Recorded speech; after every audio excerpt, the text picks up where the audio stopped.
자, 이 대통령이 지금 정상회담을 하고 있는데, 일단 이 대통령은 하나의 중국을 존중한다라고 하는 대전제를 깔았습니다. 그리고 매년 만나서 한중 문제를 해결하자. 새로운 한중 관계를 개척하자라고 얘기를 하고 있습니다. 여기에 트럼프가 초를 친 거죠. 지금 어떤 얘기들이 이어지고 있는지 일단 정상회담의 주제에 대한 얘기부터 먼저 좀 해보겠습니다. 네, 이재명 대통령이 지난 2일에 중국 중앙TV, CCTV와 인터뷰를 했습니다. 그래서 여기서 이제 중국 측은 가장 강하게 요구했던 게 하나의 중국 원칙에 대해서 동의하느냐라는 부분이었는데, 이재명 대통령은 1992년 수교 당시부터 유지해온 하나의 중국 원칙을 존중한다 라는 입장을 재확인했습니다.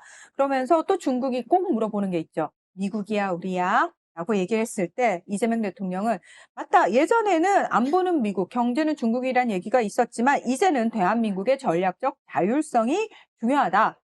이렇게 이야기를 했습니다. 그러니까 다시 말해서 우리는 미국과의 안보 협력도 하겠지만 중국과 충돌한다는 의미는 아니다라고 얘기를 하면서 우리의 국익을 위해서 양국과 적절하게 전략적으로 협력을 하겠다라고 이야기를 했습니다. 그리고 중국이 어느 정도 기술력도 올라왔기 때문에 이제 양국이 수평적 차원에서 교류 협력, 경제 협력을 해야 된다. 특히 AI 등 첨단 분야에서 그런 협력을 하기를 원한다라고 이야기를 했습니다.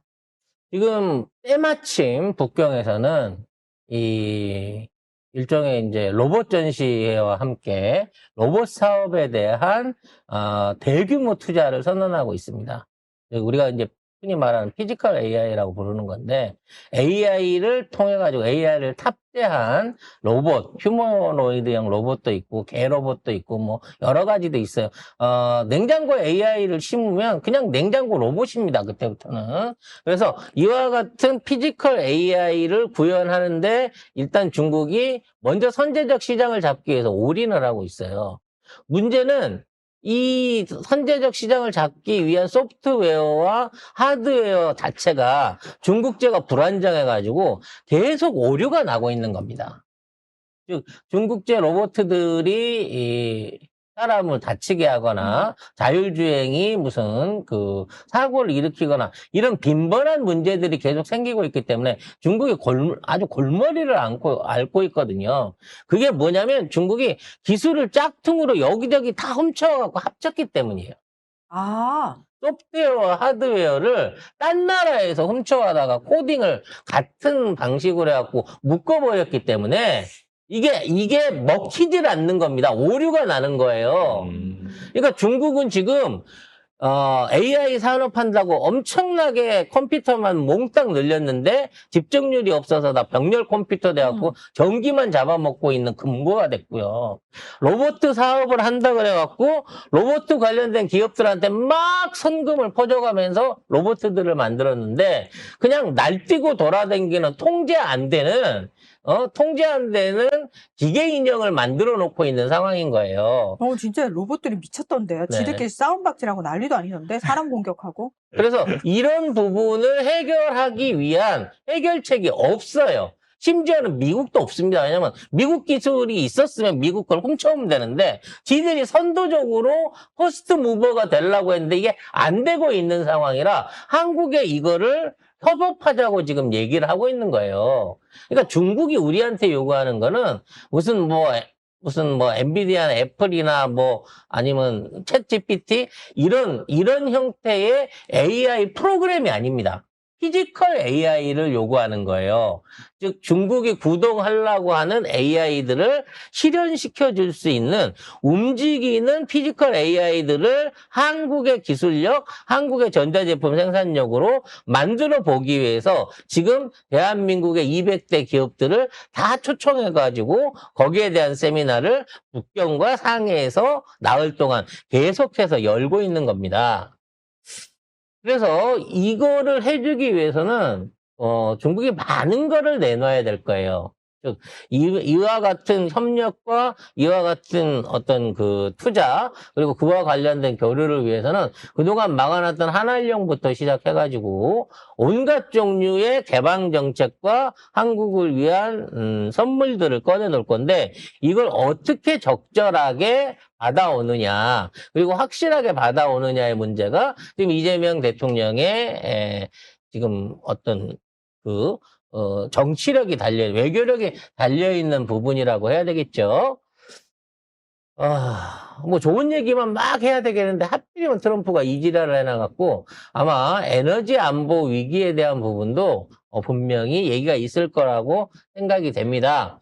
한국이 가지고 있는 이 태양광 기술부터 시작해갖고 수소에너지, 핵융합 기술까지도 앞으로 거론될 수 있는 문제 안에 들어갈 것으로 보이기 때문에 중국이 일단 AI와 에너지 협업 그리고 희토류 이 세 가지 안에서 한국하고 이번에 굉장히 큰 성과를 만들어낼 것이고 아마 거기에 참여한 기업들이 그와 관련된 어느 규모의 MOU를 맺어올 수 있는지까지 저희가 좀 지켜봐야 될 것 같습니다. 중국이 얼마나 우리와 AI를 비롯한 첨단 기술 분야에 있어서 협업을 하고 싶어 하는지를 어디서 볼 수 있냐면은 이재명 대통령이 어쨌든 국빈 초청을 받아서 국빈 방문을 하시는 거잖아요. 그래서 중국 측에서 영접 나온 인사가 중국 국무원 과학기술부 장관입니다. 장관인데 하필이면 또 과학기술부 장관이 왔다는 거죠. 일반적으로 이제 외교와 관련된 사람들이 나오거든요. 영접을 나올 때는. 그런데 뜬금없이 과학기술부 장관이 나왔어요. 그만큼 이번에 중국이 걸고 있는 기대가 거의 올인급이다. 왜냐하면 이미 중국 반도체 망했어요. 500조를 넘게 쏟아부었는데 반도체 공장들 다 망했습니다. 전기차 망했어요. 이것도 400조 이상을 쏟아부었는데 지금 보조금만 타먹고 안 옮기고 폐차되어 있는 전기차가 옛날 공유 자전거 쌓이듯이 지금 중국 전역에 쌓여 있습니다. 이제 유일하게 남은 게 로봇이야. AI와 로봇이야. 중국이 지금 뭔가 새로운 어떤 그 신성장 동력으로 찾아낼 수 있는 게 만일 이것까지 실패한다 그러면 중국은 제조업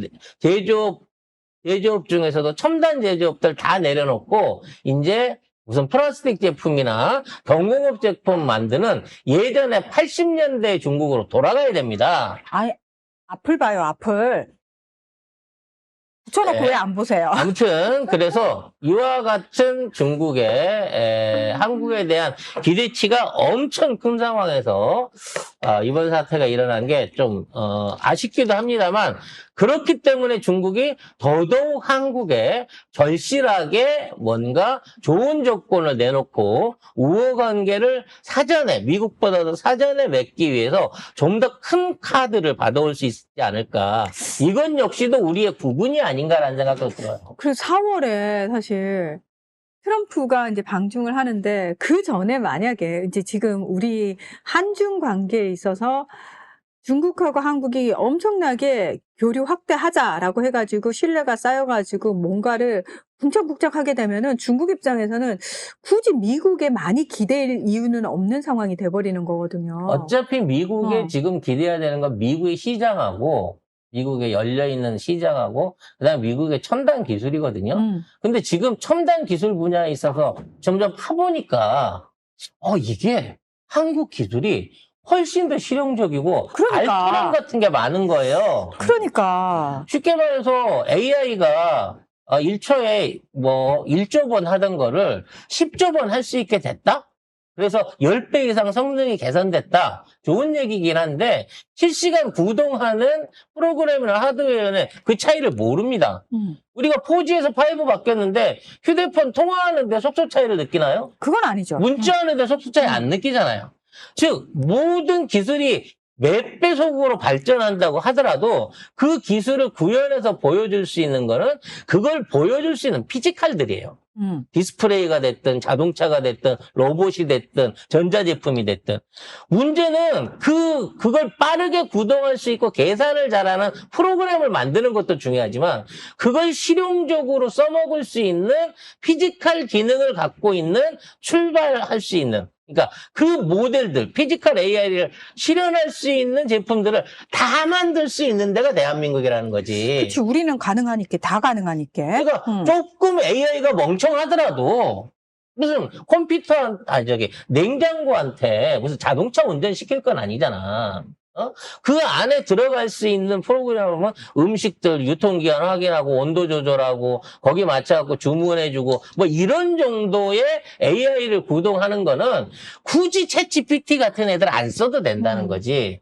하지만 챗GPT하고 약간 멍청한 AI가 냉장고를 구동한다 갖고 그 안에서 온도를 100분의 1도 차이로 정밀하게 제어하고 있습니다. 이거 느끼는 사람은 큰 문제 아니라는 거야, 이거는. 즉, 기술의 첨단으로 가는 부분하고 이게 실용화돼 갖고 쓰이는 부분하고는 다른 거거든.